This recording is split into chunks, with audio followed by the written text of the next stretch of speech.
dog. One fun day with a woof and a purr, a cat dog was born and it caused a stir. I used to love cat dog. Okay, so conjoined twins sharing one body, one cat, one dog.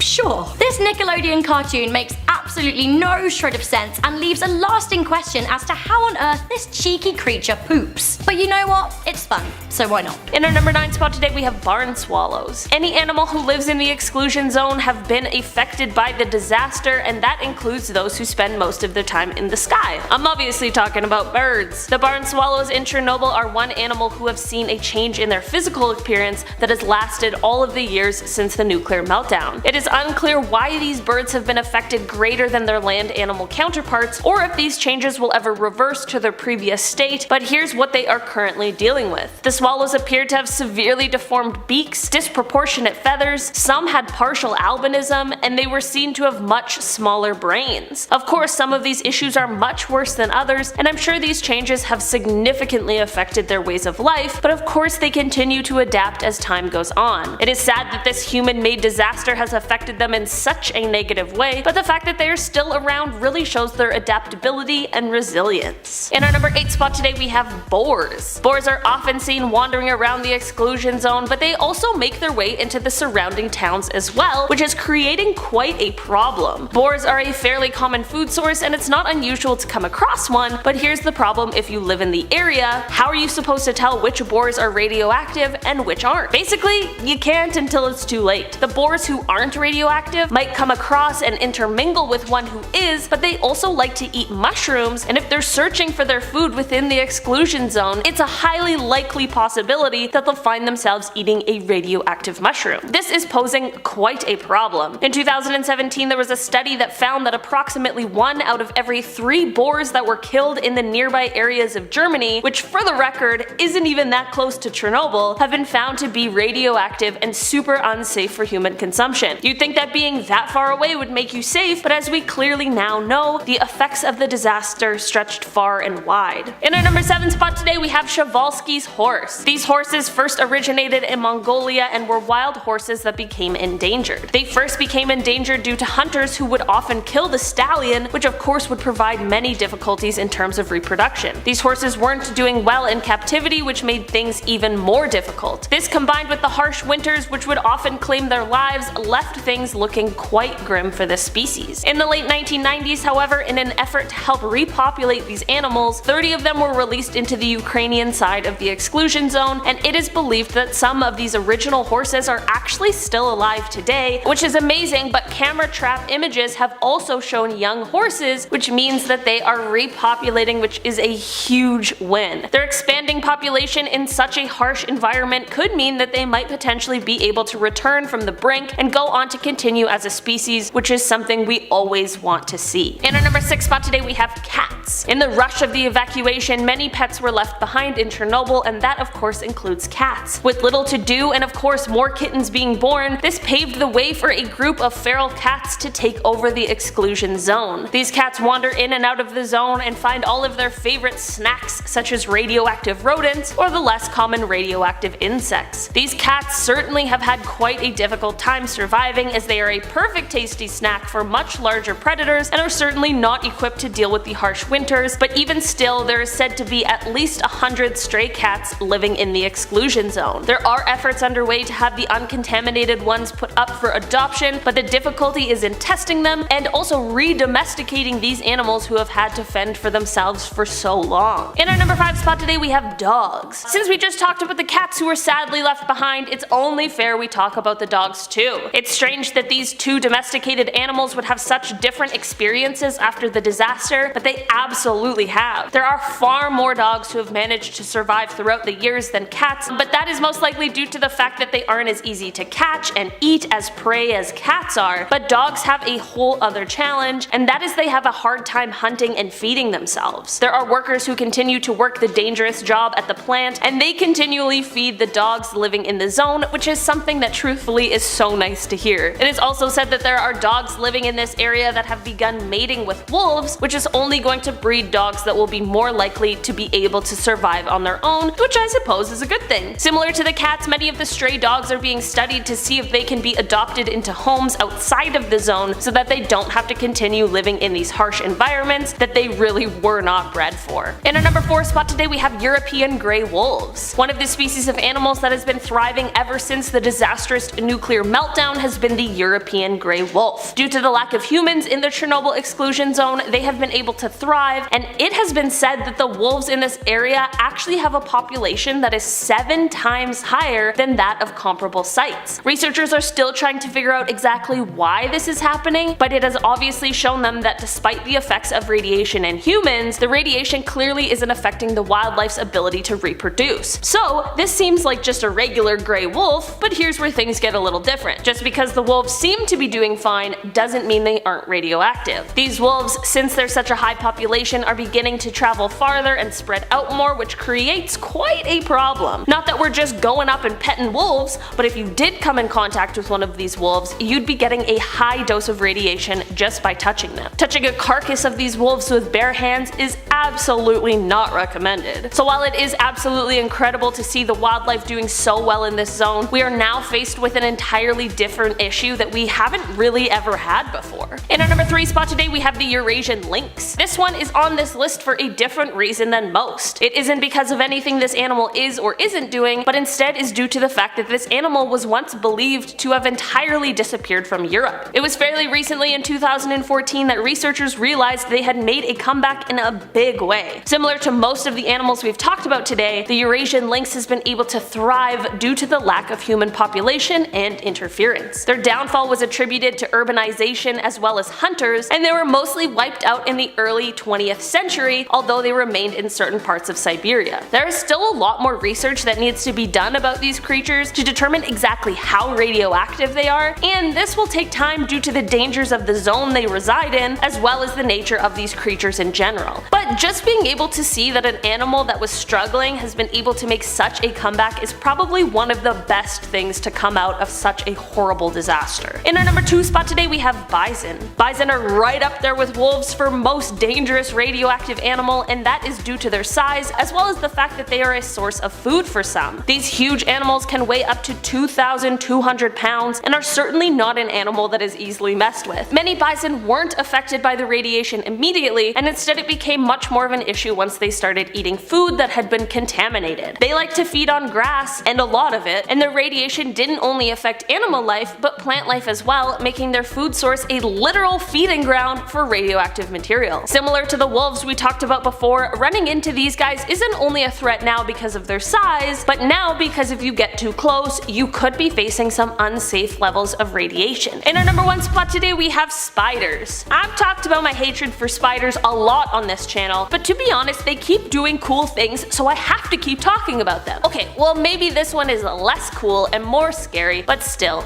they deserved a spot. Spiders that are residing within the exclusion zone are of course radioactive, but it's not only the spiders that are now dangerous to touch, but it is also their webs. Spiders in Chernobyl are literally making radioactive webs, which is the stuff straight out of a comic book. These radioactive webs are also being woven in much different ways than they were before, which would suggest some sort of genetic mutation at play. Spiders were already a creature I'd like to stay far, far away from, but radioactive spiders really adds a whole other level. Not only are the spiders now dangerous for non-radioactive animals to touch, but walking through their web is equally as dangerous to those who aren't thriving in the radiation. So not only do you have to watch out for the regular old radioactive material, but now also the never-ending construction of radioactive webs. Great. Into number 10, Selenophobia. It's a fear of the moon. So, seleno is the Greek word for moon, and this is also known as lunophobia from the Latin word for moon, luna. It can also be a fear of the darkness on a moonless night. So, the mythological reasons that someone might develop this fear includes that people may commit more crimes during a full moon.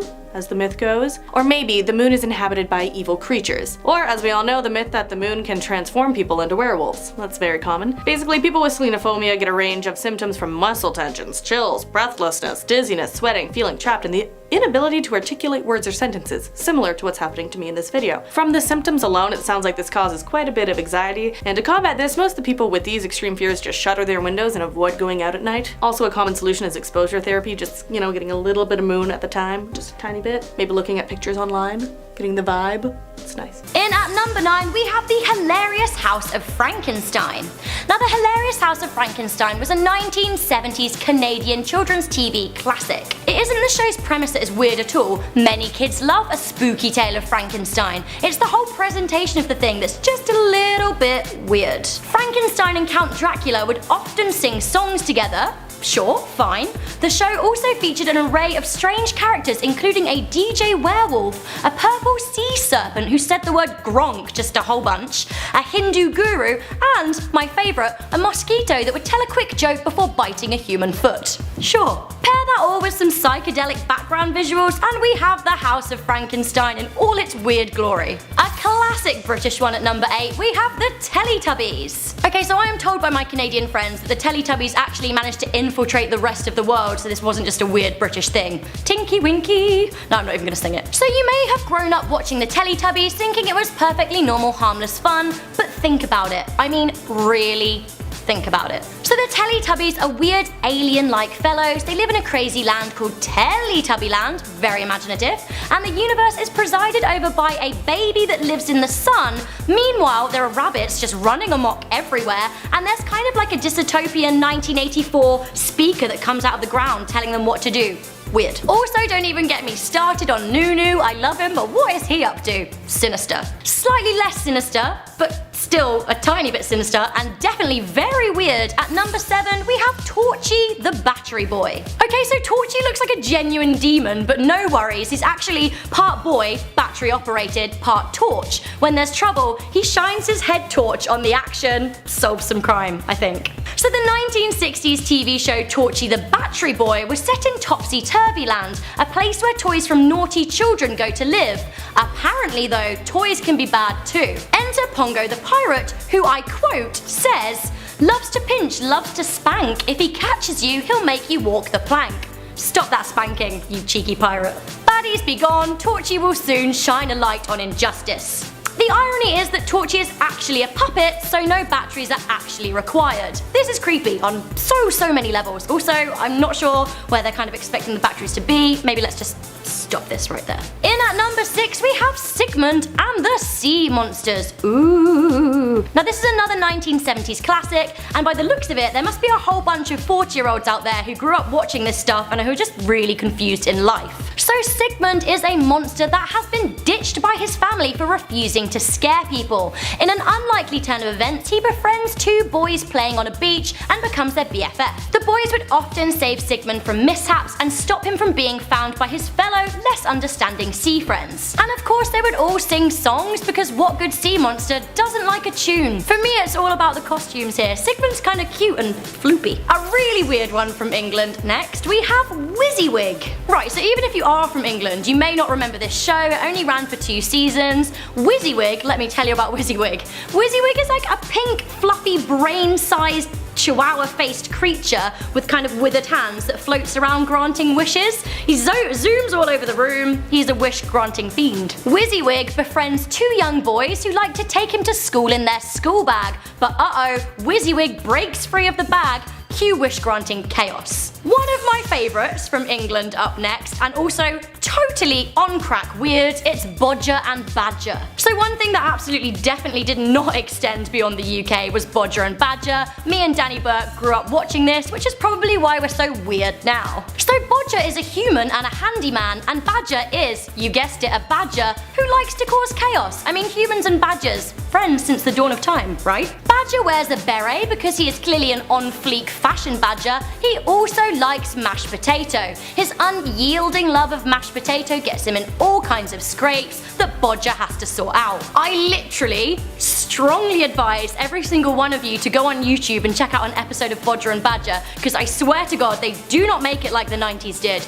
watch it. Also, there's a really good theme tune, but I'll let you find that out for yourself. So one from Japan here next. At number 3 we have Anpan Man. So do we have any Japanese audience members out there? If so, can we please talk about Anpan Man? Those of you that aren't Japanese, let me fill you in. Anpan Man, fun to say, fun to watch, is a cartoon about a guy with an anpan for a head. Now if you don't know what an anpan is, it's a Japanese bun filled with red bean curd.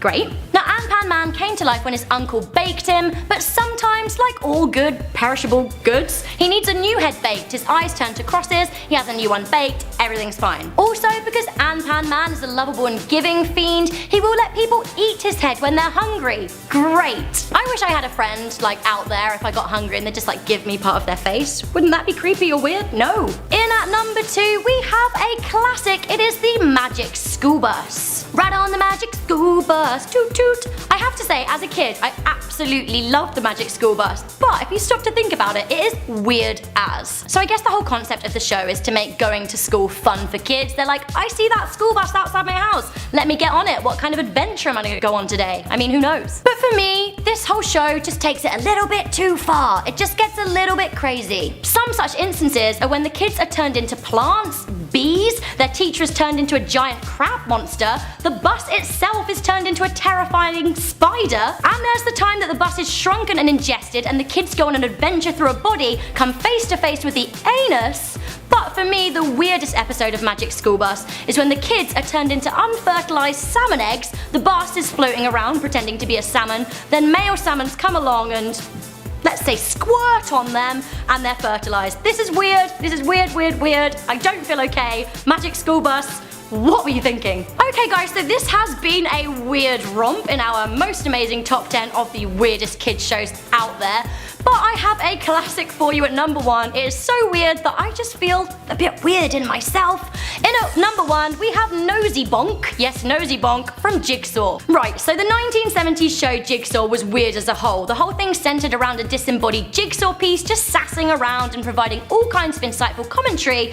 But the weirdest thing about this is the character of Nosy Bonk. So strange to say the least, this is like a crazy mime artist. He wears white gloves and a mime mask with a really long nose. He then goes around to sort of piano music planting seeds. Fine, because you know what? Nosy Bonk can be a gardener, that's okay. But when the seeds grow, they grow into really long white noses. I don't know what this is saying, it's kind of phallic, I'm very confused. Nosy Bonk, you're creepy. He also has like a big smile. I'm scared of Nosy Bonk, I will have nightmares forever. So that is the weirdest kid show. Starting off this list in our number 10 spot, we have cows. Cows are one of the sweetest and cutest animals out there, and it totally makes sense why people call them grass puppies. The area around Chernobyl was known for its agriculture before the disaster, so of course that means there were definitely a lot of cows that could be found. Since farm animals are not only expensive but can also be used as a source of income, many people took their farm animals with them, but many of these animals had already been exposed to the radiation in some capacity, and while it didn't affect them right away, the newer generations saw much more of the effects. In 1989, many farmers began reporting birth defects in their animals, some being much more severe than others. As time went on, the cows became less mutated, but that doesn't mean the effects went away. As the cows continued to graze on feed that was contaminated, the effects became more internal. This has led completely normal looking cows near the exclusion zone to begin producing milk that is toxic and not fit for consumption. This is just one of the clear examples of how, even though the visible effects may have worn off, there are still lasting effects that we probably hadn't previously considered. Moving on to number 9, Selenophobia. This is the fear of string. So obviously, beginning of this phobia is the Greek word for string, lino, and while it sounds humorous at first to be afraid of, you know, strings, laces on shoes, this one actually causes pretty serious symptoms, including shortness of breath, tremors, nausea, fainting, loss of control, sweating, an increased heart rate, and an urge to flee. Basically, people who develop a fear of string may have it because they may have been tied up in the past, or maybe they've seen movies and TV shows enough of people being restrained and tied up, and then they come to see being tied up as being forced to do something in a very negative way. So the therapy for it includes educating people about their fears and, you know, helping them through string and laces. Just so you know. I'm wearing boots, so I don't have to look at laces, so we're fine. Moving on to number 8, Allophobia, fear of flutes. So this person better watch out for Lizzo's flute solos is all I can say. Allophobia can be a fear of looking at a flute, the sound of a flute, or even the clicking of the flute's buttons when it's played. Basically, symptoms include feeling of panic, terror, dread, rapid heartbeat, shortness of breath, trembling, and anxiety. Sometimes perfectionism may get into the way of playing a flute. In one case, a girl edged into allophobia after a comment was made that you have to be very careful because flutes are just so fragile. But good news is she was helped by her flute teacher to get over her fear and now makes lovely music. So face your fears. You'll make music. Moving on to number 7. This is a fun one. Arachibutyrophobia. Yeah, try saying that 5 times fast. So this phobia is the fear of peanut butter sticking to the roof of your mouth. Yeah, as in when it gets stuck up there and you are left trying to get it off there and making the weird faces of like, that's a fear. It's a valid fear, honestly. Like with other phobias, the symptoms of this one that I will not try to pronounce again involve panic, dread, terror, anxiety, rapid heartbeat, and shortness of breath. When the peanut butter is wedged on the roof of your mouth, obviously, it is annoying, but for these people, it's just another level. Alternatively, give peanut butter to a dog and live vicariously through them to feel joy. They just love it. Dogs. Yeah. Moving on to number 6, Genophobia, fear of knees. Yeah, so if I say something is the bee's knees, does that make you scream? Maybe the idea of knees makes you uncomfortable. But for these people, just again, next level. People with genophobia have either a fear of their own knees, someone else's knees, or the act of kneeling. And while yes, sometimes knees look weird or even like a face, this is an oddly specific phobia. It would make it hard to play a bunch of group sports like soccer or rugby or ultimate frisbee. You know, even living in warmer weather would be tough because you'd be like, no, not my knees, not yours knees. Oh, I can't go, nope, not going outside. People with this phobia have been known to reduce their fear with cognitive behavioral therapy and hypnotherapy. You know, just knees. That's just that. On to number 5, Venustrophobia, a fear of beautiful women. If you have this one, I don't know how you're watching this video. No, I'm just kidding. Venustrophobia is when seeing a beautiful woman or speaking to one can cause a full-on panic attack. The name comes from Venus, which is the Greek goddess that represents women. Now, people may develop this phobia if they associate a beautiful woman or women with a negative experience. A girl rejects someone, it leads to fear of another rejection, and that anxiety compounds, and that person, and boom, all beautiful women are now scary.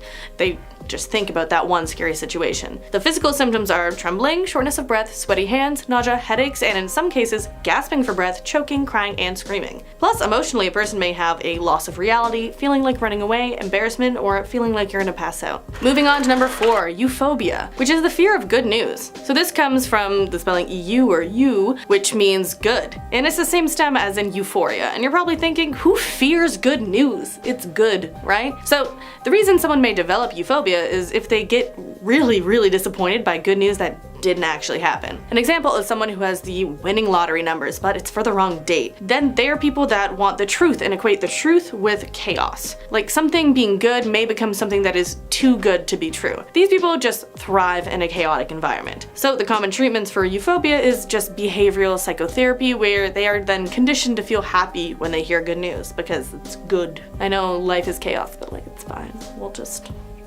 Number 3, we have Platophobia, fear of bald people. It is also related to the fear of becoming bald, phylacrophobia. The pelota in Platophobia is the Spanish word for bald people and or baldness. And also, I think this phobia exists just because bald people, they're just too powerful, you know?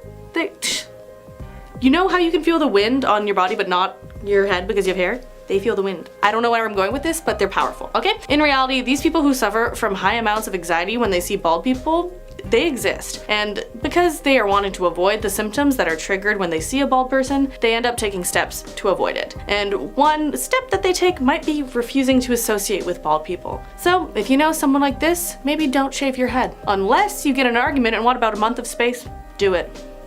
I say, but then actually stay away from them because you don't want to trigger their fear. Moving on to number 2, Papaphobia. And no, this is not a fear of your papa, this is the fear of the Pope. Papa means Pope in Latin, and this phobia is also related to hierophobia, which is the fear of holy people or sacred things, plus other holy related phobias. So the symptoms for this one typically include extreme anxiety, dread, and anything associated with panic such as shortness of breath, rapid breathing, irregular heartbeat, sweating, excessive sweating, nausea, dry mouth, more nausea, inability to articulate words or sentences, like me, dry mouth, and shaking. Now, there aren't recorded measures to help this phobia, but I imagine the people most likely don't go to Catholic Church if they don't like the Pope to that degree. Plus, if the Pope is bald, then Platophobic people with Papaphobia are just getting a double whammy at that point, you know. Let's move on to number 1. My favorite, the weirdest of the weird, antidaephobia. Fear a duck is watching you. Yeah, the word antidaephobia comes from the Greek word antidae, which means duck, geese, or other waterfowls, and phobos is obviously Greek for dread and fear, so this could also relate to the fear of geese, and after that one Goose game that came out, I wouldn't be surprised if quite a few people found geese threatening, honestly. And also, a side note, Canadian geese are terrifying. Anyways, the fear of ducks phobia can be just really bad, like debilitating. The anxiety condition can get to the point where no matter what someone is doing or where they may be in the world, they just feel it. They feel a duck or goose is nearby, just there. A person with this phobia could feel that somewhere in the world, a duck or goose is just watching them, not attacking them or touching them, just out there, watching them, keeping tabs. This fear could have been spurred by a traumatizing event or incident with ducks or geese, but my mom says don't worry, ducks are never watching you, they're always walking away. So that's pro tips from Abby's mom. I would also say Dr. Doofenshmirtz from Phineas and Ferb may have the fear of Perry the Platypus watching him, but at the same time they kind of have a weird frenemy relationship, so I can't say for sure. I'm not a doctor.